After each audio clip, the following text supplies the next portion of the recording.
introduce our speaker. First of all, I just want to say how excited I am to have our first community call within the Consciousness Collective. These are going to be taking place monthly, and we're going to have different speakers speaking to us on a variety of topics related to growing a spiritually aligned business. There's a lot of business trainings out there that, you know, are very like sales funnel and kind of masculine driven, but I feel like as spiritual female entrepreneurs, we operate by a whole different set of codes and laws, and today's training is a perfect example of this. So Katelyn Annmarie is a business coach for coaches and healers, helping them make more income and more impact. She fuses the ancient science of Ayurveda into business.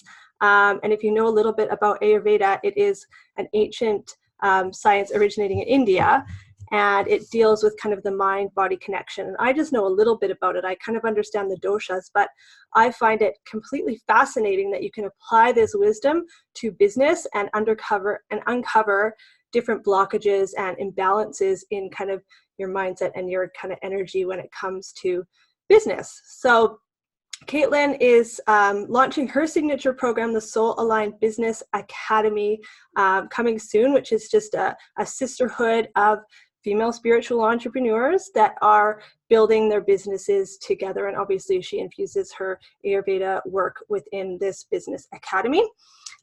Today she's talking to us about attracting your soulmate client and creating aligned offers, which is such an important topic. We all know like the importance of having, you know, our client avatar, but truly attracting, you know, your clients that you have a soul connection with so you can serve them in a way, and creating offers that feel aligned, not just offers for the sake of creating a course or creating a membership, because that is what people tell you that you need to do these days when you're online.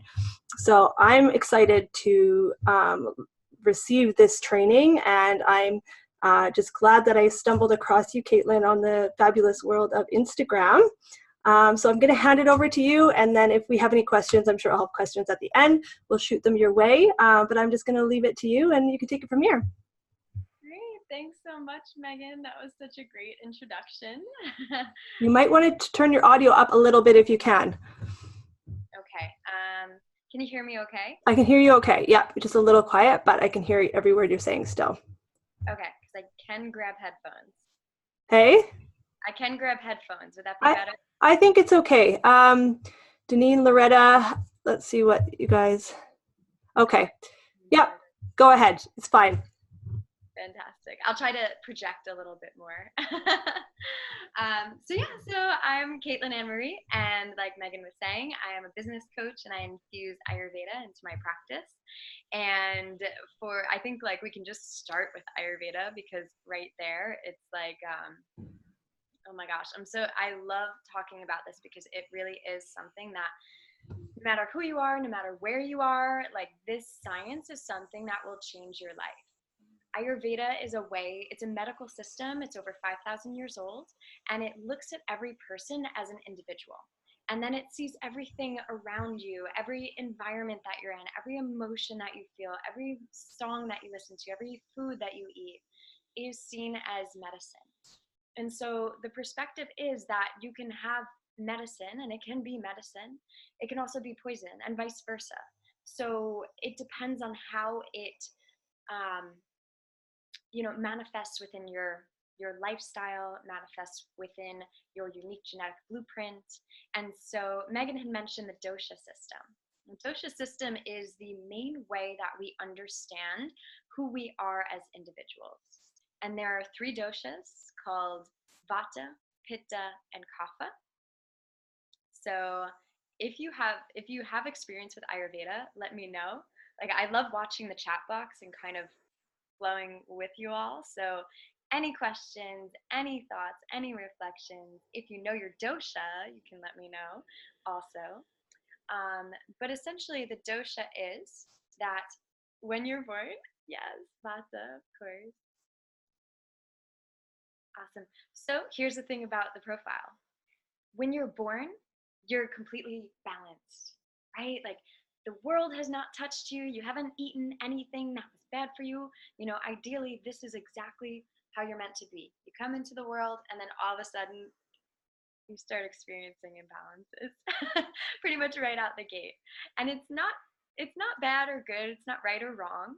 It's life. It's how we're meant to flow with it. It's how we're meant to experience the balances as well as the imbalances, right? It's like the yin and the yang. We can't understand the good without understanding the bad. And so when we start to learn more about our doshas and how they fluctuate over time and the reasons why they fluctuate, the tendencies, the habits, the foods, etc., that bring us in balance or out of balance, the more we can understand ourselves and create self mastery. So I think it's safe to assume that the majority of you are entrepreneurs or look to become entrepreneurs, and that you're here because you have a soul's purpose in the world, right? You're here because you have something that you're meant to share, something incredible, some gift inside of you that you're meant to give to the world. And so the idea is that the more balanced we are, the more self mastery we have. The more self mastery we have, the easier it is to find that natural flow. So Megan wrote that she's Vata, and so did the other Megan. So let's use Vata as an example. If you have increased Vata, you have a lot of creativity, right?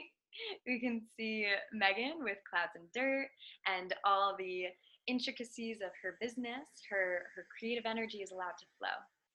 If in any way she was stunted from sharing her creativity, then there would be imbalance there because it's her natural innate gift to share her creativity, right? So 9 to 5 probably wouldn't work with you, right? No, my vatas are like, right? Like the idea of being stuck in a box or in a 9 to 5 is like, like we can't do that to vatas. They need to be able to flow. The other side of it is if there's too much vata, you may experience scatteredness. You may experience like a peak in your energy and a sudden drop in your energy. You may experience anxiety or stress. You might have trouble sleeping. You might have trouble with your digestive system. And scatteredness and peaks, right? Right there you can see, like if you had a day where you had to do a live training and your vata energy was peaked at, well, it's 3 p.m. where I am now. I'm in New York. If my energy peaked at 2 p.m. and dropped at 2:50, and then I got on here and tried to serve you guys at this high level, at this high capacity, I wouldn't be able to do it. I physically would not be able to do it. Within my mind and my body, it just wouldn't be there. So understanding your dosha and understanding how to find that natural flow with it is super important. Right? So before I came on today, I am Vata Pitta. So Vata is air and ether energy. We have that creativity, that fun flow, and Pitta is very organized, very very much like your typical CEO. Like very organized, can, keep everything in order and really likes order. So for me, typically I'd have a lot of energy. But also because this is 3 p.m. and I'm being mindful of all of this, mindful of my energy, mindful of all the other medicine around us, right? As I was saying before, medicine is everywhere. So in the time of day, there's medicine to be had. And again, there's also some state of poison. Like if I were to put all my effort in late in the day, I'd be exhausted. So being mindful of how we flow with the day, with the time, with the environment, with the food that we eat is so, so important. So, and what I mean by the medicines is literally everything is medicine. Like my phone could be medicine or poison. Social media could be medicine or poison. Water could be medicine or poison. Food could be medicine or poison. Literally everything around us has the ability to be a form of medicine. And that's the beautiful thing about Ayurveda is that you can take it with you anywhere. So if you, for example, I'm sure all of you have experienced this, if you have a bad day and you listen to really calming music or really sad music, you're going to be more sad. But you listen to the exact opposite. You listen to like pop music or like your favorite song and it's high energy, it's going to give you a different effect. So that's what I mean by there's medicine in everything. So I know a few of you are joining as I talk. So again, if you have any questions, just keep it flowing. I'm here for you guys. This whole training is all about you. So we have the doshas, and the dosha system is huge. So I'm trying to like squeeze it in for you guys and give you all the exciting information, but also not overwhelm you. So if you have questions, feel free to ask them, because this is something that it goes very deep. The doshas relate to our mind, our body, our soul, our emotional bodies, our physical bodies, our mental bodies, right? So just to repeat, we have vata, pitta, kapha. The vata is air and ether. The pitta is fire and water. And then the kapha is earth and water. So you can guess that kapha is a bit more sluggish. If that's your main dosha, you may have a little more trouble getting up in the morning or getting motivated during the day. But then once you get going, you have a ton of mental fortitude. You can withstand so many challenging situations, right? So there's different aspects to each dosha that is going to kind of be a benefit and be a little bit less of a benefit. But again, there's nothing right or wrong and nothing good or bad. It's just a matter of understanding your energy so well that you can tap into it and you can kind of make everything your superpower, make everything into medicine, right? But the knowledge is the power in this, because like I said, you can listen to a sad song at the wrong time of day, or you can listen to it at the right time of day and feel perfectly balanced. Does that make sense?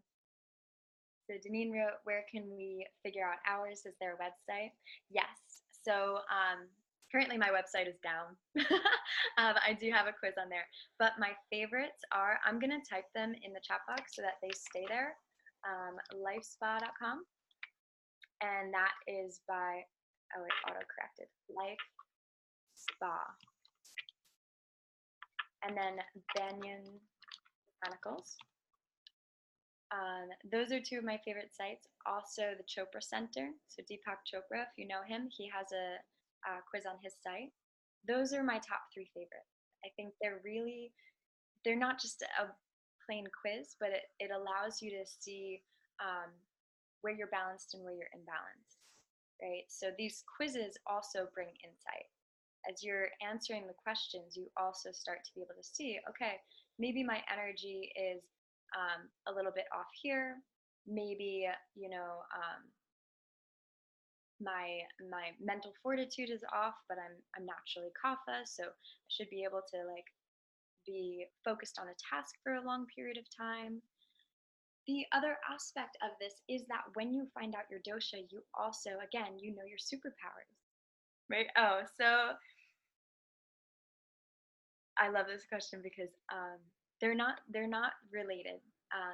Birth charts, zodiacs, astrology, they're not technically related, but, and if you study human design and all these other things, even though they're not technically related, you'll see similarities, right? And this is another way to master your energy, is knowing, like, Gemini sun, you know that you're an air sign, so you may have more of the vata dosha than me, right?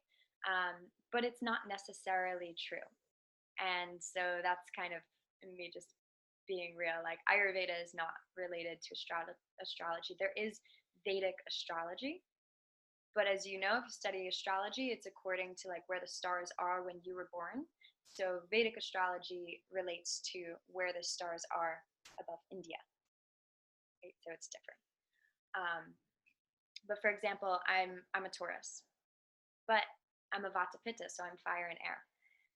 But if you look at the rest of my chart, I have a lot of fire and air. So it's kind of interesting. There are definitely a lot of similarities. But so just going backwards a tiny bit. So when you know your dosha, like, maybe we can share it later in the Conscious Collective just to like have some fun with it. When you know your doshas, like I said before, Pitta is oftentimes a CEO.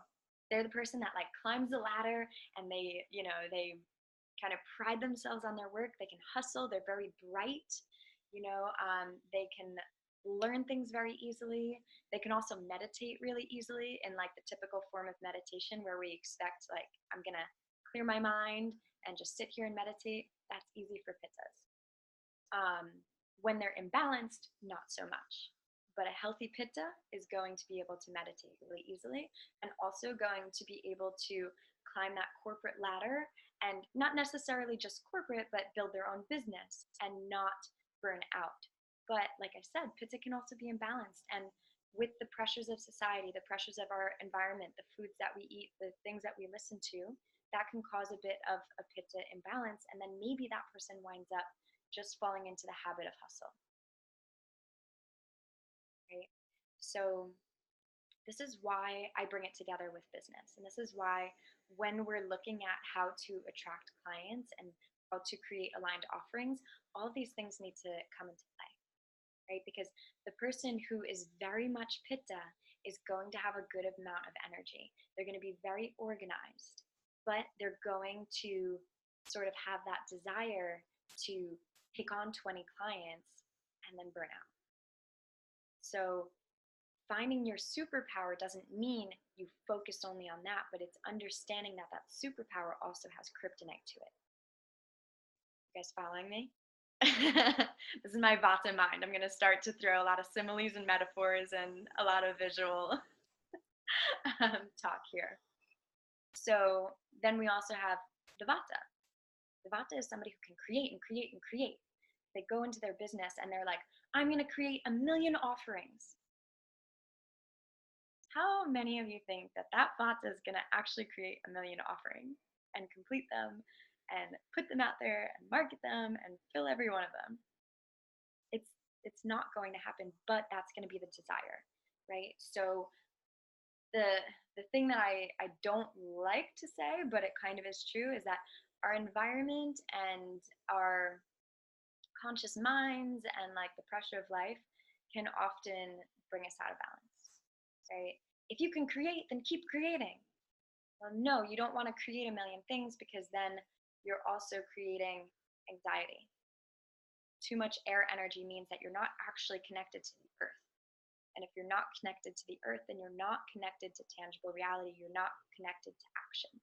So a Vata that is imbalanced may want to create a bunch of things, but then never follow through, never take action, where they don't have enough clarity on how to bring their creativity together in a clear package, an aligned offering, right? And so that's when we go kind of back to basics and we say, okay, what does your lifestyle look like? You know, and how can we create a structure in your business where you have that equal balance of masculine and feminine energy, right? Because the masculine is within us too, right? I think everybody on here is a woman, or identifies as a woman, or maybe not. All love and acceptance. But either way, there's both energies within us. Doesn't matter how you identify. You have a masculine energy and a feminine energy within you, and that masculine energy likes structure, and the feminine energy likes to flow. She's really sexy, and she comes from that heart space, and the masculine comes from the logic. We need both, right? So for Pitta, the fire, they tend to be in that state of sort of attaching to that masculine energy, and they want structure, and they want, you know, to hustle and to move, and and the logical mind will sometimes keep them from moving forward. The Vata wants to stay in that feminine energy, and they want to create and create and create. But if there's not the balance of the two, there's not the connection of the two, then it's hard to move forward in that way. Because if you think about it with the Vata, for example, if there are 10 offerings, are people going to be able to decide very easily? Or are you going to get on the phone and tell them all 10 offerings, and they're going to be like, what did you just say? So keeping that in mind. And then for the Kapha, for the most part, Kapha is really balanced. Like, Kapha is very sturdy. Kapha is the earth energy. And so really it's more so adding in to that. Kapha has like a really strong foundation, and we kind of want to add in more of like the masculine structure and the creativity. So again, all those doshas are in you.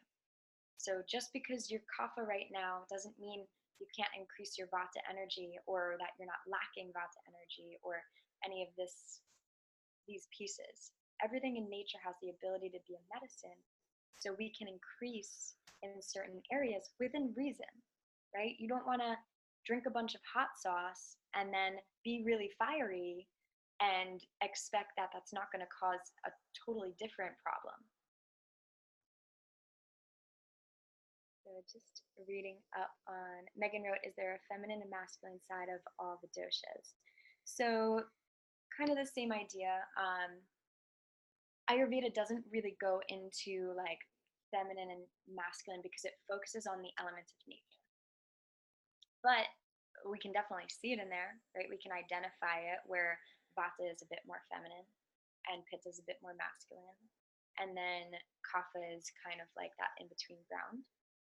But really more so Ayurveda is like that middle ground, and then one end of the spectrum and the other end of the spectrum. Doshas.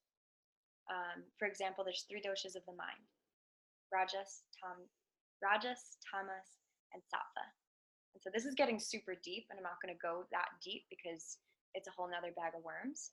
But I do talk about this in the Soul Line Business Academy, because when you understand the doshas of the mind, it becomes much easier to support your clients and to get on a call with somebody and understand, how to create balance for them so that they're on sturdy ground and they can make a decision.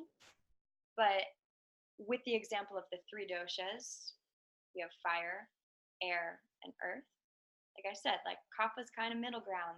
They take it easy. They're cool, calm, and collected. And then vata's like floating around in the ethers. And then pitta's like fire. Same thing for the mind. We have rajas, which is like a fiery type of emotion. So anger, jealousy, frustration, but also that lightness of the mind, the focus, the ability to hone in on something and complete it. And then we have tamas, which is more of that laid back state that allows us to go to sleep.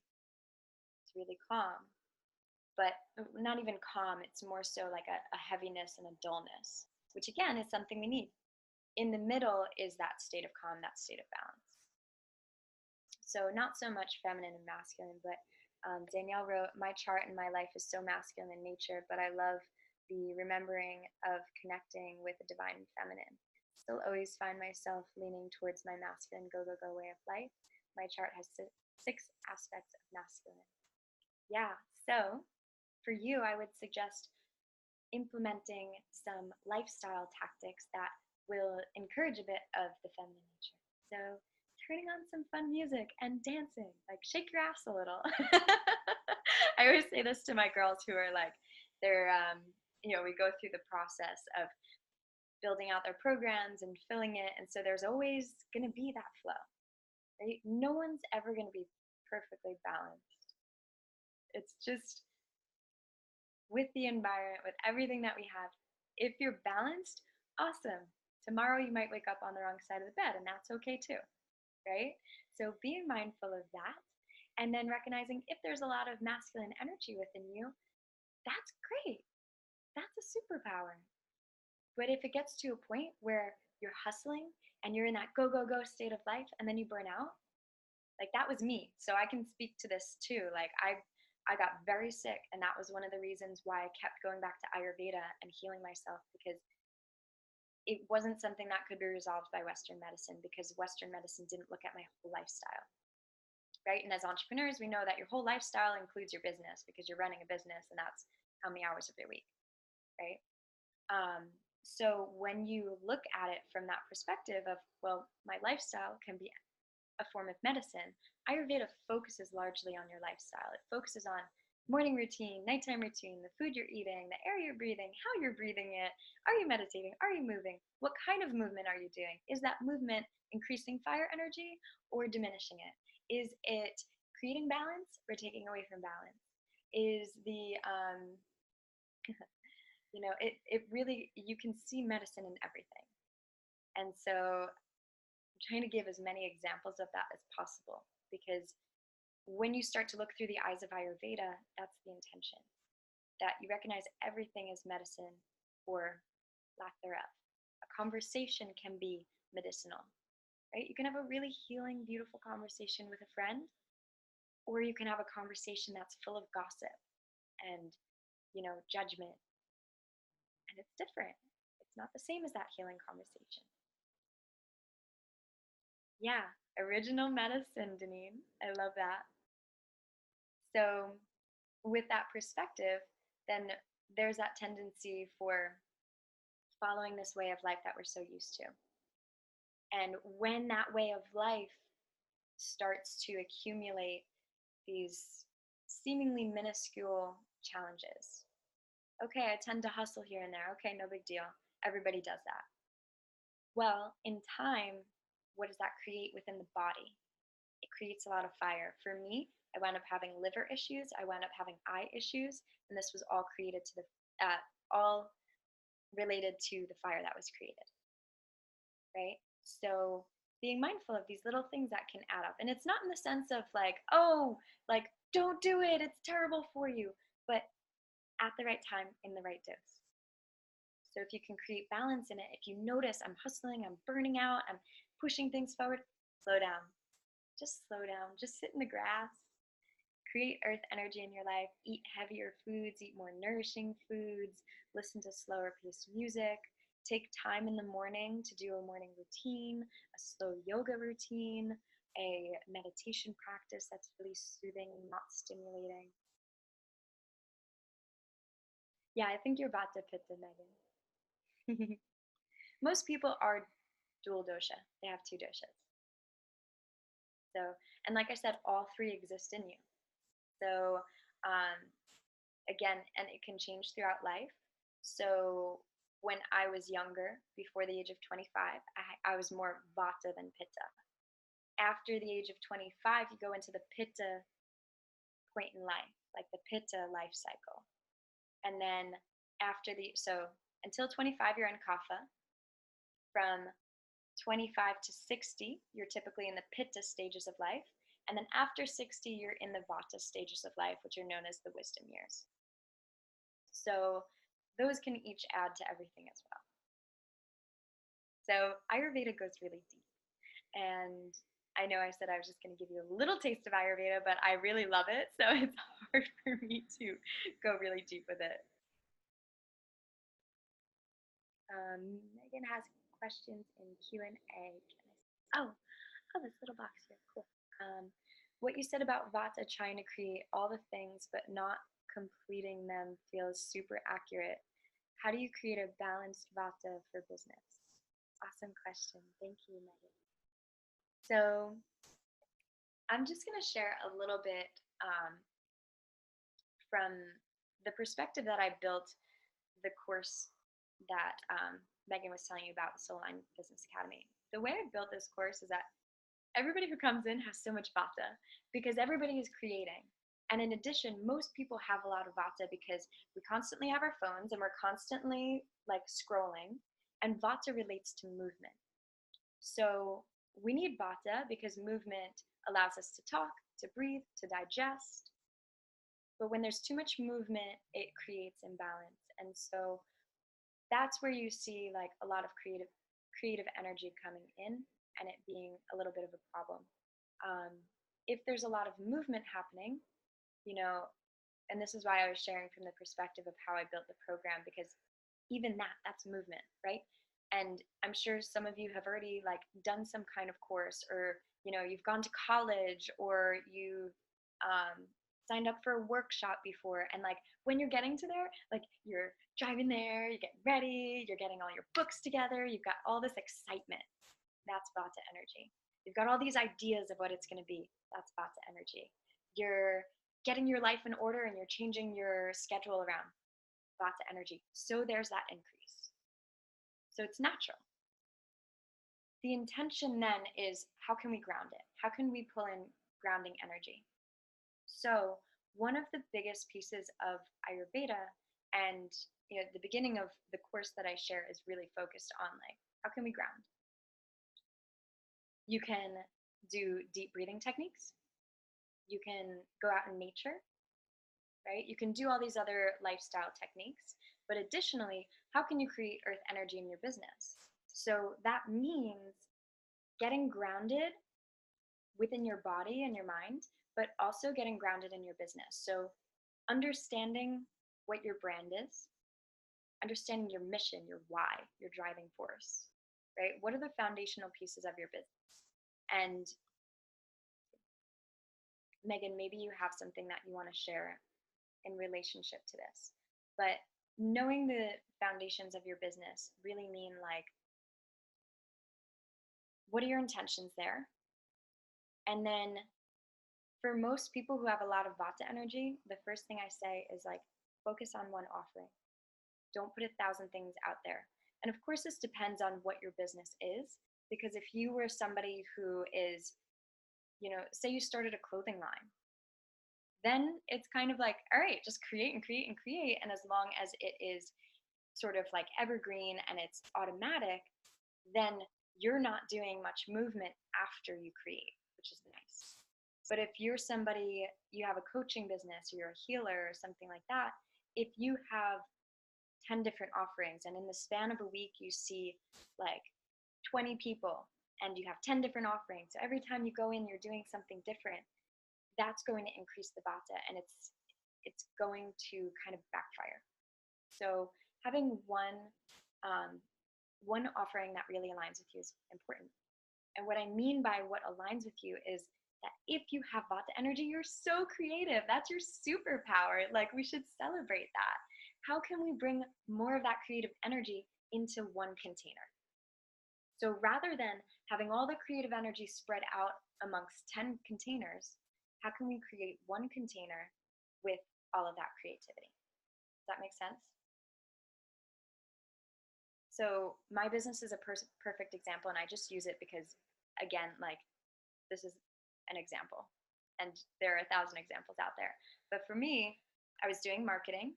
I had a marketing business, and then I was teaching yoga, Ayurveda, meditation, and they had to be in separate boxes because that's how we think in society. We think in structure. We think from the masculine energy. It needs to be this way. From the feminine energy, we create flow. And so for me, bringing it together was the most healing thing I ever did for myself.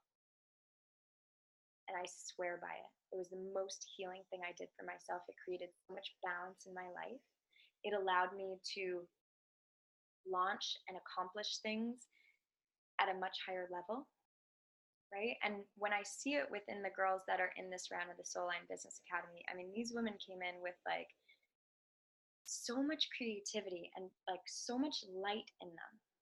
And this is where my passion really comes from, is that you have so much to share, and then if it doesn't come together in a way that you can express all of who you are, then you feel blocked, right? Then you feel like, oh, I could share about marketing with this person, but I'm actually in my mindfulness business right now, so I can't talk about marketing, right? And then you're blocked. That makes sense. So then what about the example of pitta? Creating an offering for a pitta or a kapha. So kapha needs a bit more fire energy. But they also, if they're working early in the morning, they're working during kapha hours, it's a lot harder for them to tap into fire energy in the morning. So they actually want to work in the middle of the day. And they want to do things that are a little bit more fiery. So it may be that they do one-to-one coaching and they can take on 20 clients. For a Vata, taking on 20 clients and having all these different appointments throughout the week can be too much movement. But for Kapha, they're so strong and so stable that they can do that. That's fine.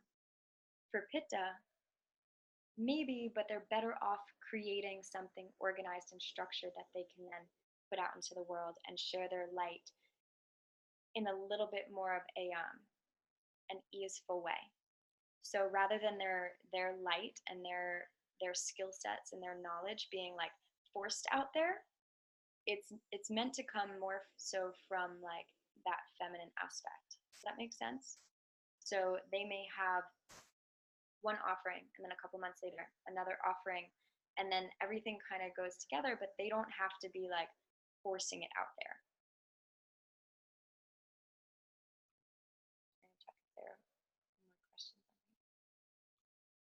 So does that make sense with aligned offerings?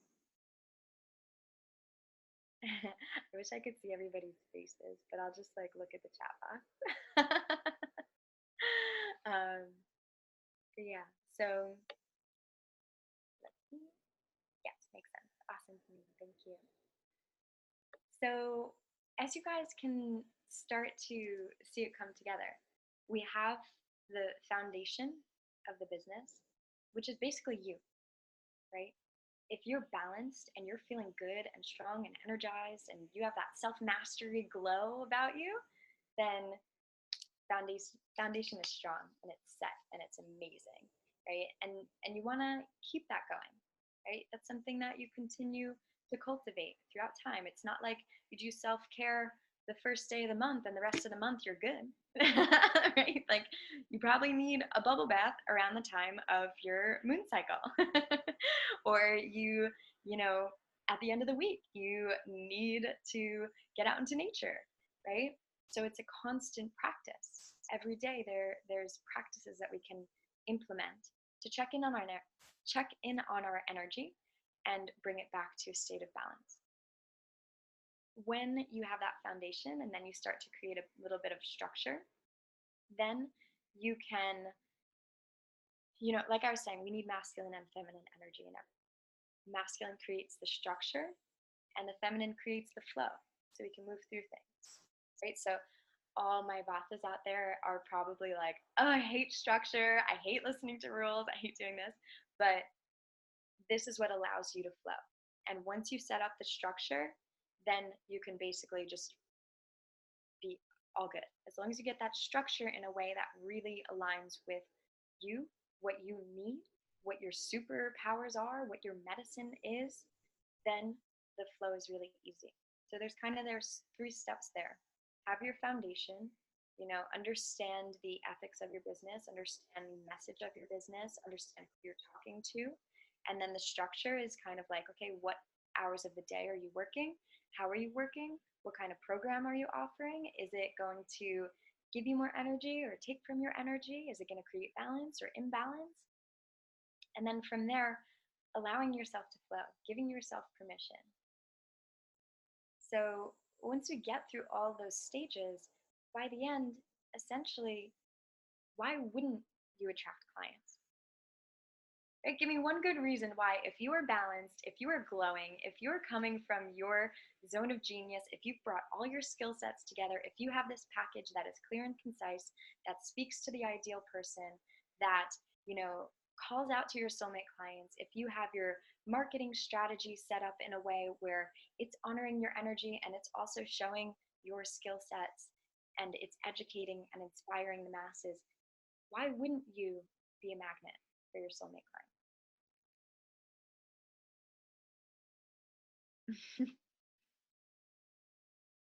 So I think that's kind of all I'm sharing today. So I'm just going to open it up for like a few questions. Is it important to consider the doshas of clients? Beautiful question. So this is my next rabbit hole.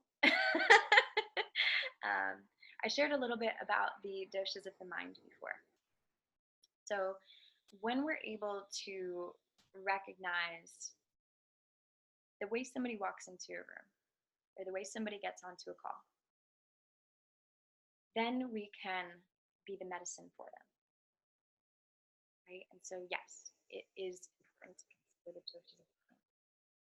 I typically do, like before I connect with somebody, I want to know as much about them before, because I want to be able to get on the call and serve them.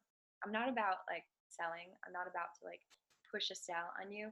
I would rather get on the phone, serve, and see if we are the right energetic match to work together. And so for me, what I do is an application beforehand. I talk to the person one-to-one before we even get on the call.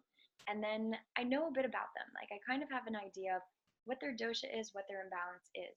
And so I know that if that person is really vata and has a lot of vata energy, on that call, I want to be representative of kapha energy. I want to have a bit more of tamas, which is the dosha of the mind, that's a bit more heavy. And in that state, I may talk slower. I may have a bit more firmness in what I'm sharing. And not firm in the sense of like pushing, but firm in the sense of holding them accountable and being an anchor for them, right? Because vata tends to want to, you know, be creative and fly, and it's beautiful, but it can also be the poison for them. It can be the medicine or it can be the poison. So if I can create the opposite of it, in Ayurveda, like attracts like, and opposites create balance.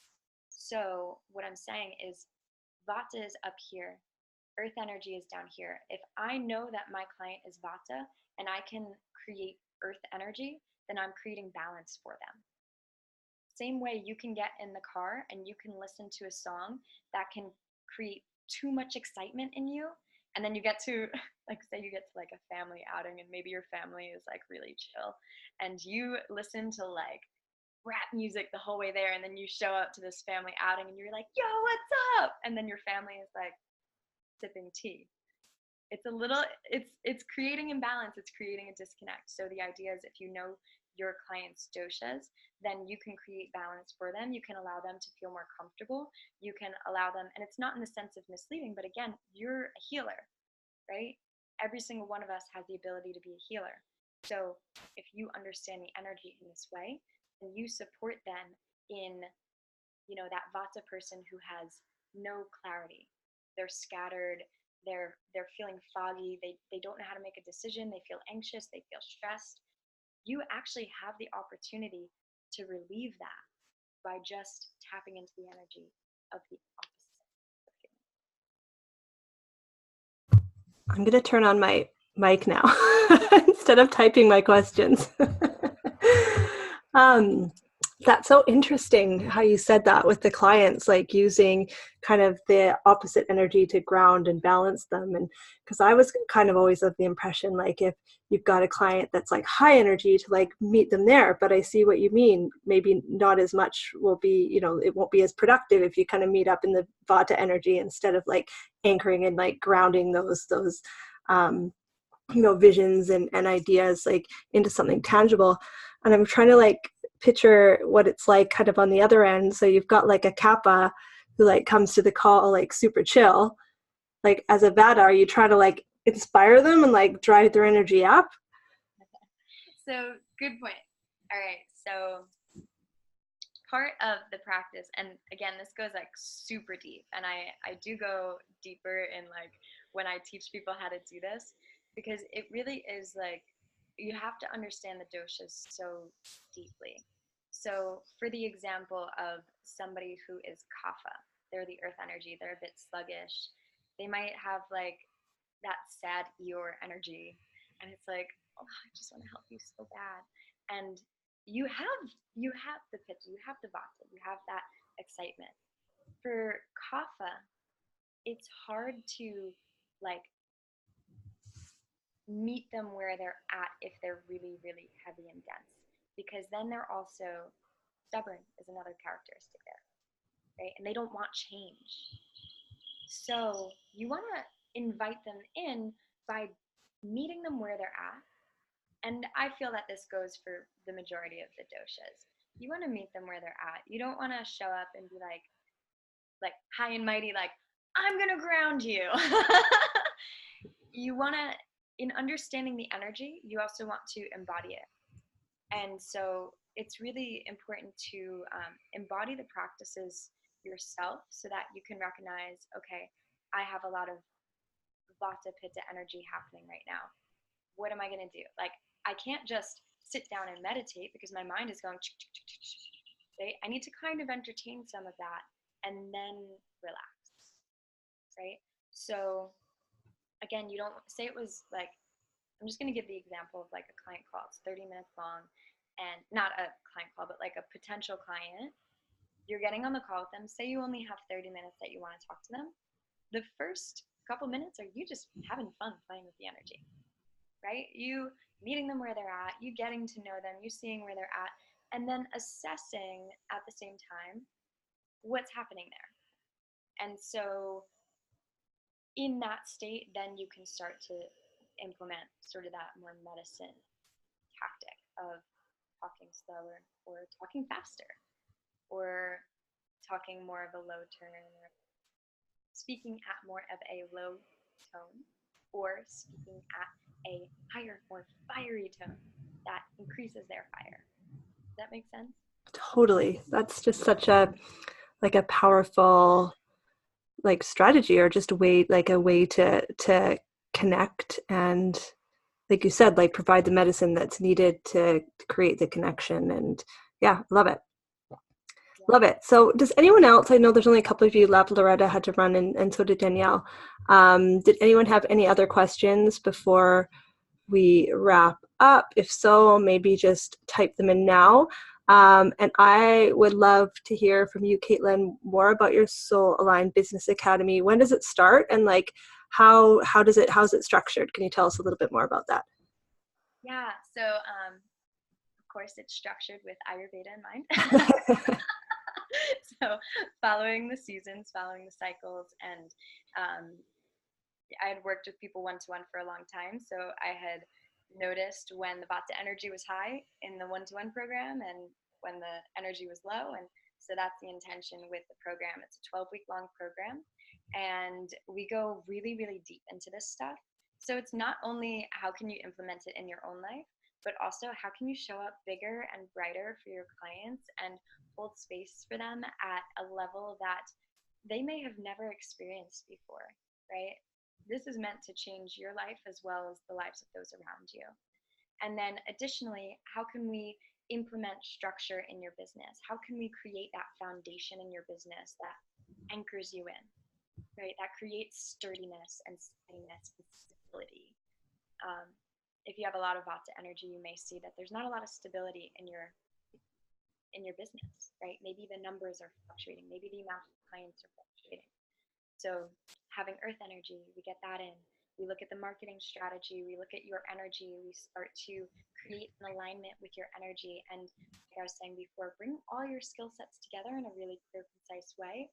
And then you learn about how to launch your program, how to do it from the perspective of Ayurveda, and allow the entire launch to be something that is not only medicine for you, but medicine for your potential clients. And so, for me, implementing these tactics has allowed me to be in a space where I'm creating medicine for people. I may not have 40 sales calls, but I have 10 sales calls that are either yeses or yes, but now's not the right time. And so it's the idea that you're always a healer in this. You're never selling, you're never pushing, you're always finding that natural flow.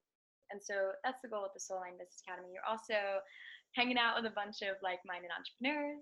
We have this awesome mastermind group. We do group coaching. You have one-to-one sessions with me. So it's really beautiful. And it starts July 5th. So it's starting soon. It's the third round. I'm so excited for it. Amazing. So what I'm going to do is I will in the email that I send out that has this replay, I'll include a link so people can go to your form and fill it out and get more information and maybe connect with you to see if it is a right fit for them right now. And maybe actually drop it in the chat here if you want, so everyone here live can check it out if they'd like.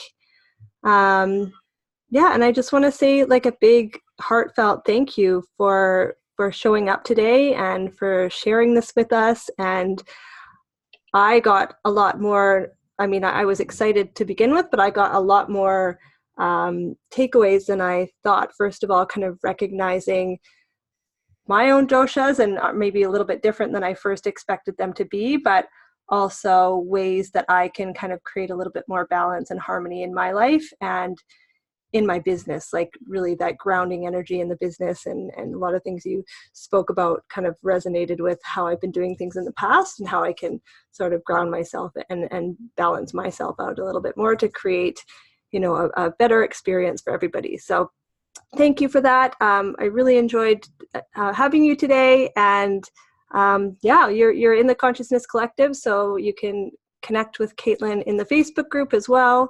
And we're releasing one of your articles this week, which will be a lot of fun. So keep an eye open for that. And yeah, have a good day. Thanks for joining us, Janine, Megan, Loretta, Danielle, and we'll talk to you all later. Yeah, thank you so much. Big love to everyone. Thank you, Megan, for having me. Okay, bye. Bye.